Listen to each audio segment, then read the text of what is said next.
He explains that the other side is the Lion's Head's territory, where they have their own rules, but they suddenly see a student from Furin being chased.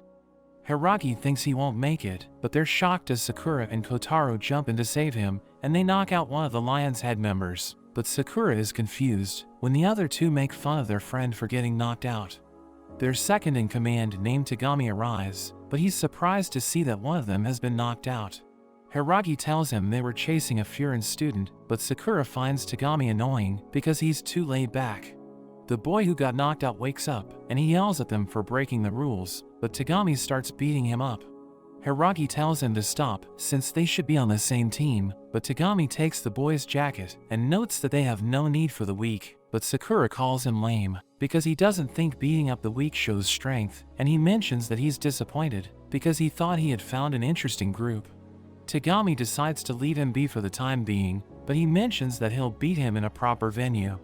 After he leaves, Nier yells at Sakura and Kotaro since their actions have started a war. He thinks that if Sakura didn't provoke Tagami, things might have calmed down, but they take the boy who was being chased named Sasaki, and they tell him to report to Yumiya. Sakura realizes that Hiragi is nervous, so he wonders how strong Yumiya is, but he's surprised to see him acting like a kid.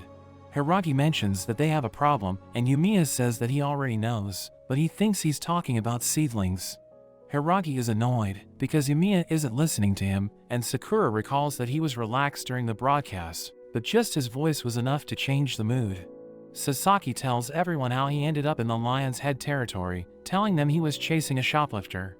So he apologizes for his actions, since it sparked a clash between the two groups, and he starts to cry. But Yumiya thanks him, telling him he was just trying to protect the town, so there's no need for him to apologize. Yumiya learns about how Sakura and Kotaro attacked the Lion's Head, so he starts laughing, and Sakura explains that he got involved because they were beating up the weak. Yumiya pats him on the head, and as he praises Sakura for his action, he realizes that everyone follows Yumiya because he makes them feel safe. The leader of the Lion's Head named Tomiyama arrives in front of Furin while dragging one of their students, and he challenges them to a fight. Yumiya goes to meet him, and everyone follows him, but he tells them to stay back. Sakura notes that he'll fight as well, but Yumiya mentions that he won't repeat himself, and Sakura can't believe he's the same person from a moment ago. Tomiyama is excited to fight Yumiya, and he explains that Furin was the one to attack them first, so he's just responding to their actions. Yumiya notes that he has already done enough, since he beat up a lot of their students.